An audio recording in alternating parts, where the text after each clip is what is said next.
at Miles on Saturday, and Jared Hoffman, our intrepid Division II reporter. He has dug deep for you guys to break down this matchup on Saturday. So, Jared Hoffman, what you got for us?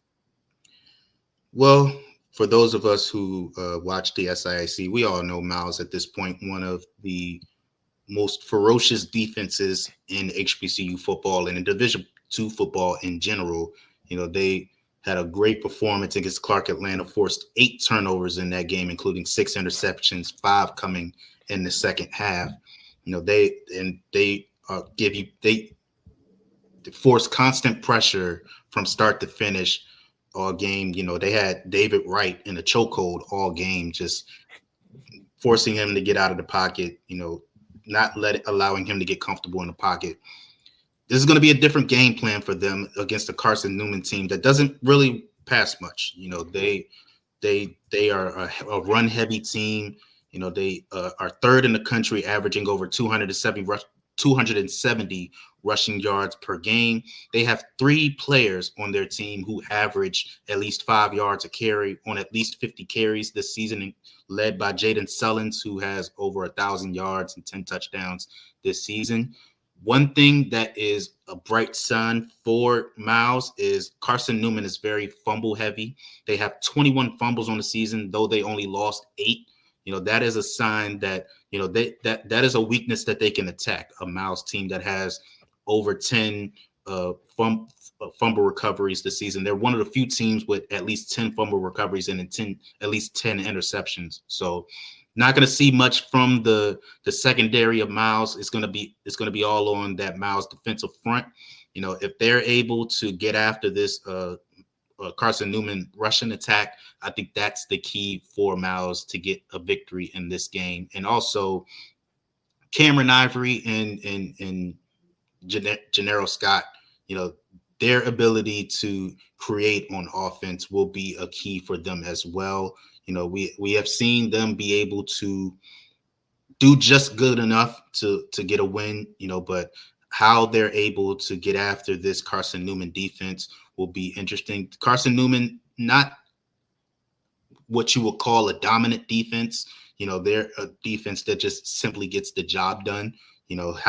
How the success that Cameron Ivory and Gennaro Scott have, and Trevante Abner as well, the success they have against this Carson Newman defense will tell you the story of this game. But me personally, I feel like Miles has a great chance to win this game if they are able to stop the Carson Newman run game. I'm really interested to see how this one plays out, because this really could go either way.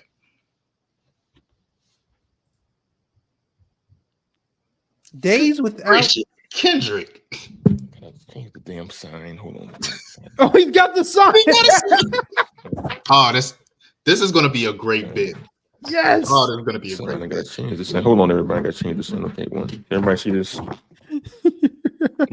One day without me. That's what it is. Tony. I got to change the sign. Dang it. Yes. Well. So, as I was saying, Jared, what's going to be your sign that you know that, hey, this is going in the right direction for Miles against Carson Newman?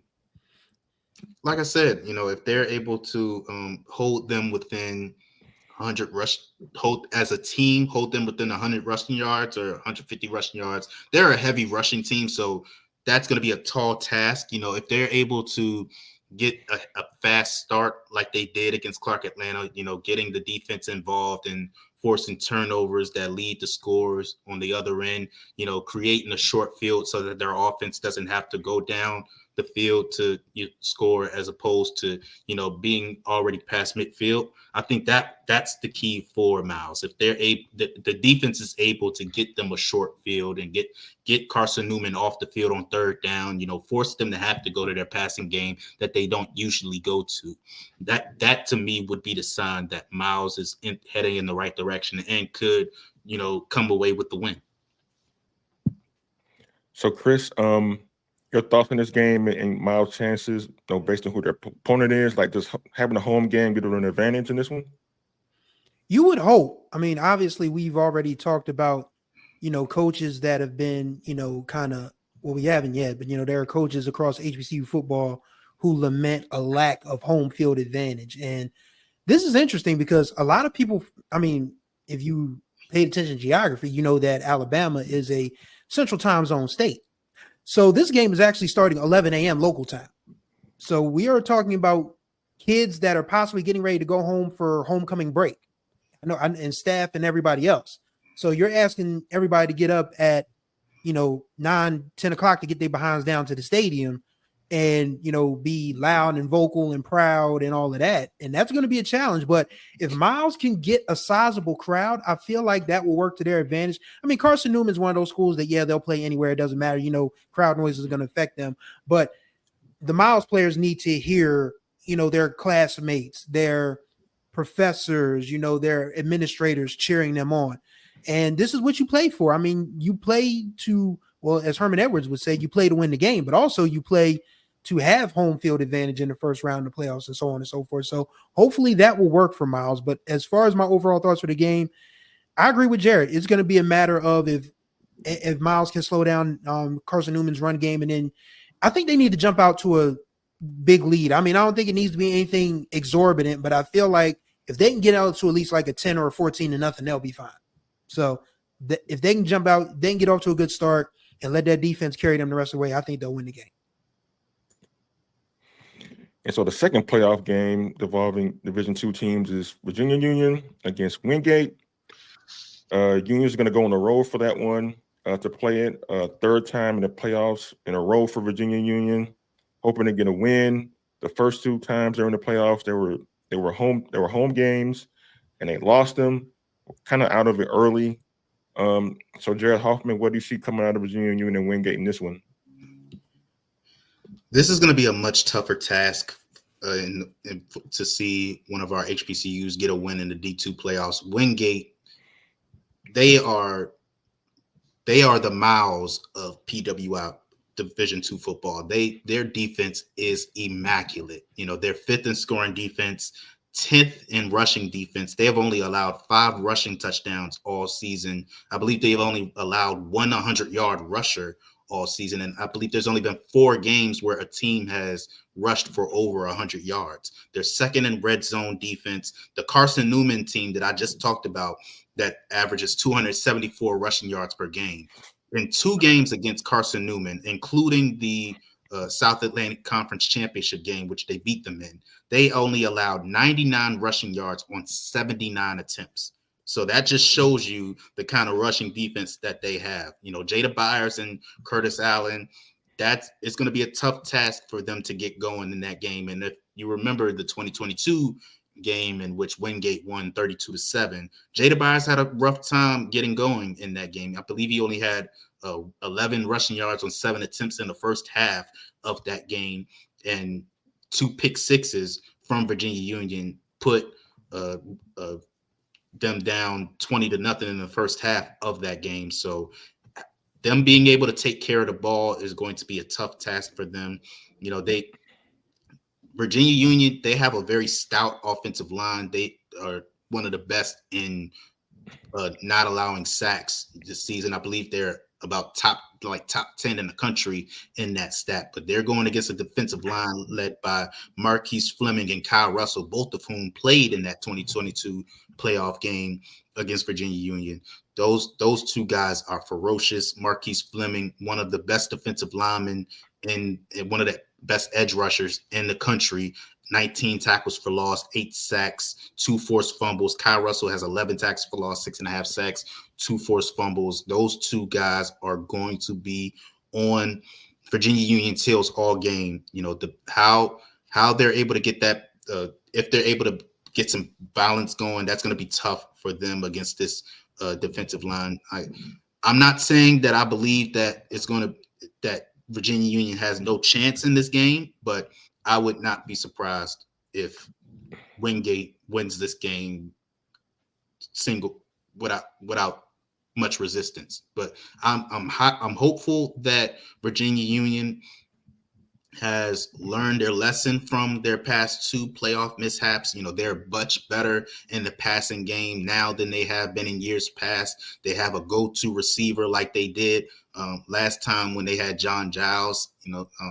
So I'm very hopeful that they can be better than they were in their past 2 appearances, but this Wingate defense is going to be a tough task to have success against them. Yeah, Chris, so despite the fact that it's probably Virginia's best team that's into the playoffs in these 3 appearances, Garrett don't seem so confident that they're going to beat Wingate. He might be leaning to them not winning. What chance do you give Virginia Union? Like, what do they have to do to convince you that, hey, like, they can win this playoff game? They are going to have to take care of the ball, as Jared said, and create opportunities where there are none. Basically, you need a big play of some kind, whether it's a blocked kick, whether it's a scoop and score, a pick six, even if you got to go into the razzle dazzle, with a halfback pass or a receiver option or something, a big play that can sort of get Wingate on their heel and say, okay, this isn't the Virginia Union team that we played in 2022. You have to go down there with the intention of humiliating them. And that's going to be tough to do. I mean, that number Jared gave about, Carson Newman only averaging 1 point something yards a carry in two games is like, geez Louise, like, what are you supposed to do with that? But you got to find something, and I'm sure Dr. Alvin Parker and his staff have been working on this all week long, and they will continue to do so until they put the ball down on Saturday. So they just need to find a big play or 2 or 3 that can, get Wingate on their heels and then boost their confidence as well to say, okay, we belong here. We can get this done. I guess the odds, shucks. I'll say 35%, just to be fair. I mean, I don't want to give them no shot, but this Wingate team sounds pretty doggone formidable. But then again, Virginia Union has been pretty this is the same team, whether people like to believe it or not, or want to hold it against the opponent, scored 91 points in a game this year. So, I mean, they're capable of offensive explosions. So they just got to find a way to make a play or 2 that can, give Wingate some pause. And I feel like they'll have confidence and, be able to compete in that game.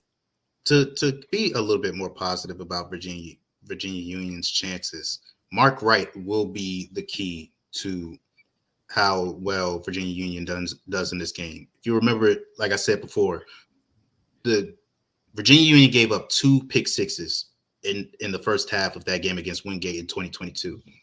Mark Wright has been one of the most clean quarterbacks in the CIAA this season. Outside of the regular season finale against Virginia State, he's only had 2 interceptions. He had 3 against Virginia State. If he plays like he did against Virginia State in the regular season finale, Virginia Union has no chance because Wingate is going to run all over them. But if he plays like he has in all the other games this season, then Virginia Union have a great chance. The problem is that Virginia Union hasn't had the best strength of schedule this year. Outside of those games against Virginia State and against Johnson C. Smith and Winston-Salem State, they haven't played teams that have been playoff caliber. Shaw was a good win for them, but Shaw isn't a team that was close to being playoff caliber. Johnson C. Smith was their best shot against a true playoff caliber team because Winston-Salem State was out of the running once they lost to, I believe it was Johnson C. Smith. And they performed pretty well against Johnson C. Smith, but we saw how Johnson C. Smith looked at the end of the season. So I don't know how much stock we could put into that game either. But to me, the key will be how clean Mark Wright plays in this game. If he has a clean game and he's able to provide some balance for Jada Byers and Curtis Allen to pick their spots and get, for them to be able to be effective, to keep the defense honest, then I think that they will have a great chance of winning this game. But if Mark Wright is not clean and the focus is on Jada Byers and Curtis Allen, Virginia Union doesn't have much of a chance. Yeah, for me, like, this is a veteran football team. They've been to the playoffs before. They get arguably one of the best players in all Division II football on their team in Jada Byers. They have a solid coaching staff with Alvin as their, I can't remember his last name. Jesus Christ. Parker. Dr. Alvin Parker. Yeah, Dr. Alvin Parker as their coach, who's experienced, who's won. I see no excuse for them to lose this game.